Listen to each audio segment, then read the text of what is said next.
আল্লাহর কাছে যদি তোমার মেয়ের জন্য তুমি কিছু চাইতে, তাহলে কি চাইতে?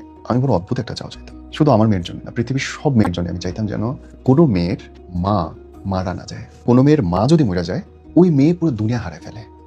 তার বান্ধবী হারায় এসে, তার সাপোর্ট সিস্টেম হারায় এসে, তার সবচেয়ে গোপন কথাটা বলা লোক হারায় এসে, এবং দিন শেষে কেউ তাকে বুকে আগলায় শক্ত করে ধরার মতো থাকে না। বাপের সাথে একটা পর্যায়ে গিয়ে দূরত্ব এসে যায়, ভাইয়ের সাথে দূরত্ব আসে, সন্তানের সাথে দূরত্ব আসে, স্বামীর সাথে তো শুরু থেকেই দূরত্ব থাকে। একটা মানুষের সঙ্গে থাকে না যার পেট থেকে নারী ছেঁড়া ধন হয়েছে বের, সে হচ্ছে তার মা।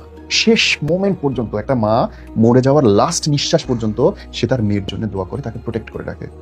জামাইয়ের সাথে ঝগড়াটা করিস না, জামাই আসলে একটু বেশি করে রান্না করে, একটা জামাইয়ের পছন্দের খাবারটা আনে, জামাই পাশে বসে বসে বাতাস দেয়। কেন? যেন ওর মা নিশ্চিত থাকে যে তার মেয়েটা ভালো আছে। মা যেন দেখে যে আমার মেয়েটা ভালো আছে এই ছেলের সাথে, এই জন্য তার জামাইকে সে এত আদর করে, এত যত্ন।